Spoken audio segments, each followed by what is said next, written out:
Bonjour à tous, il y a quelque chose d'extrêmement dur à gérer lorsque on a fait une erreur qui va entraîner la rupture de notre couple. C'est compliqué parce qu'on se sent extrêmement coupable. On se demande comment on a pu en arriver là. Qu'est-ce qui fait que dans notre vie, on a appréhendé cette mauvaise décision? Le sentiment est dur à gérer, du coup, on s'en veut, on ressasse, on s'excuse en permanence. On voudrait juste une chose, c'est ne pas l'avoir fait ou que notre ex nous pardonne, mais a priori, ça ne fonctionne pas. On va voir ensemble aujourd'hui comment faire pour sortir de ça. Et ce qui est important de savoir, c'est que il est toujours pire de s'en vouloir à soi que d'en vouloir à l'autre, parce qu'on va avoir ces ruminations permanentes par rapport à ça. Alors, quand on pense à se faire pardonner, on pense souvent à une infidélité, mais il n'y a pas que ça. Il y a des listes qui sont gigantesques de choses qu'on a pu faire de mal, comme par exemple avoir une grosse colère face à l'autre, ou alors avoir dit un mot qui dépassait notre pensée, ou alors avoir eu un mauvais comportement.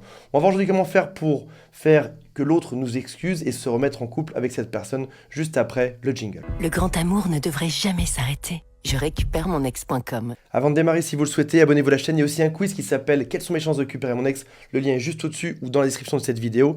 Et si votre cas est spécifique, contactez mon équipe au plus vite. Alors, on a tendance, on l'a dit, à s'excuser beaucoup trop, à en faire 10 fois trop. On s'excuse encore et encore et encore. Ce qu'il faut faire en réalité est très différent. Il faut s'excuser une fois, voire deux maximum. C'est pas la peine de s'auto-flageller, c'est pas la peine de montrer à l'autre qu'on se met à terre, ni qu'on est vraiment mais désolé, qu'on ne comprend pas ce qui s'est passé. On va le dire une fois de manière honnête pour que l'autre le comprenne et l'accepte par la suite. Le deuxième point qui est encore plus important à comprendre, c'est que on a tendance à penser que selon ce que nous on a fait, selon notre comportement, l'autre va nous excuser ou pas. Alors qu'en réalité, ça va dépendre du passé de notre ex. Je vais vous donner deux exemples que j'ai testés dans une autre vidéo. C'est celle de Victoria et David Beckham versus le cas de Tony Parker et Eva Longoria. David Beckham, si vous regardez un peu la presse, il y a quelques années, a eu plusieurs histoires en dehors de son couple. Malheureusement, Victoria l'a su, ou malheureusement, il l'a trompé. Je vais essayer la phrase que vous voulez. Mais à chaque fois, elle l'a pardonné. Ils se sont remis ensemble et ça les a rendus encore plus forts. Alors que Tony Parker et Eva Longoria se sont mariés et au bout de quelques jours, elle a trouvé un sexto sur son téléphone. Elle a dit: pour rien au monde, je ne resterai avec un homme qui envoie ce type de message. Et elle a divorcé au bout de seulement quelques jours. Il n'y a même pas eu d'acte physique, mais elle n'a pas supporté ça. Ça veut dire que certains ne pardonneront rien parce qu'ils ont été élevés comme ça ou parce qu'ils ont déjà souffert de cette chose-là dans le passé. Une personne qui est plus fragile, bien sûr, ne pourra pas supporter ce genre de choses, alors que d'autres peuvent quasiment tout pardonner. On va penser à des insultes, à des disputes, à des mots de travers, même parfois simplement le fait d'amener la mauvaise personne dans une soirée peut créer une dispute et faire que votre ex vous sépare. Ce sont des choses qui sont aussi bêtes que ça. Ça veut dire que ce n'est pas que à propos de vous, c'est surtout à propos du passé de l'autre et sa capacité à pardonner ou pas. Lorsque l'autre vous demandera des comptes, vous allez devoir expliquer le contexte.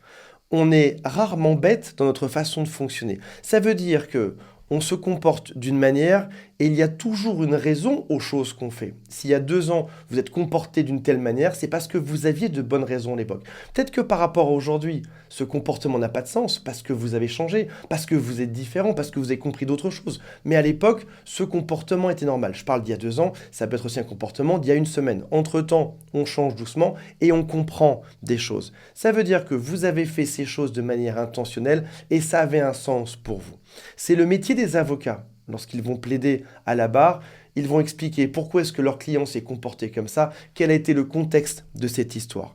On peut dire par exemple que ça ne s'est pas passé avant, que ça ne s'est pas passé après, que c'est juste un fait qui est temporaire, dû à un certain nombre de variables ou de choses qui se sont passées à ce moment-là. Et c'est ce qui fera la grosse différence entre un acquittement ou de la prison à vie, par exemple.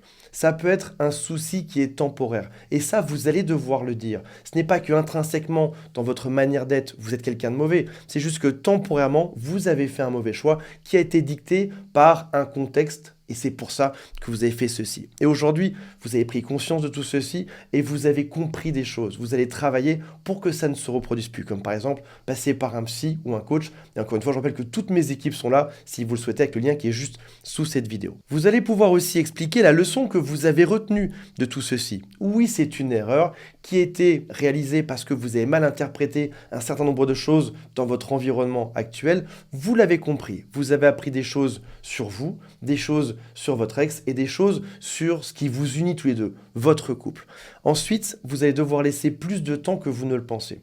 On a souvent tendance à croire qu'il faut être très présent dans la vie de notre ex, qu'il faut être tout le temps là pour se justifier, pour expliquer ou pour babysitter l'autre. C'est-à-dire, on va devoir en faire trop, on va penser qu'il faut en faire trop pour être toujours là près de l'autre, alors que ce n'est pas le cas. Ce n'est vraiment pas le moment. Il ne faut pas être trop présent, il faut s'excuser, expliquer le contexte, pourquoi ça s'est passé comme ça, qu'est-ce que vous avez appris de tout ceci, puis après ça, laisser du temps à l'autre, lui laisser de l'espace pour qu'il comprenne, pour qu'il accepte. C'est ce qui se passe dans tous les cas de figure. Votre ex aura besoin de temps pour comprendre et pour accepter tout ceci.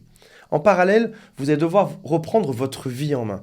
Vous allez sortir, faire du sport, vous aérer, éventuellement faire une activité qui vous amène des sensations fortes pour juste oublier tout ceci. Se lamenter sur votre canapé en ressassant tout ça ne servira à rien.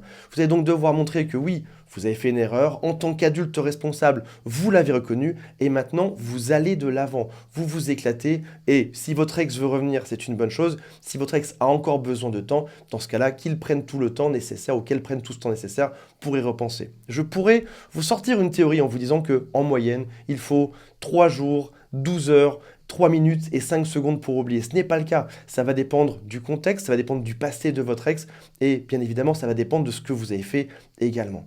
Donc, prenez votre temps. Ça peut prendre quelques jours, ça peut prendre quelques semaines, ça peut même prendre parfois quelques mois. En tout cas, sachez que vous devez rester digne, vous vous excusez en tant qu'adulte une fois, vous prenez votre responsabilité et vous avancez par la suite. Voilà mes amis, j'espère que ça vous a été utile. On se retrouve prochainement. Salut à tous, bye.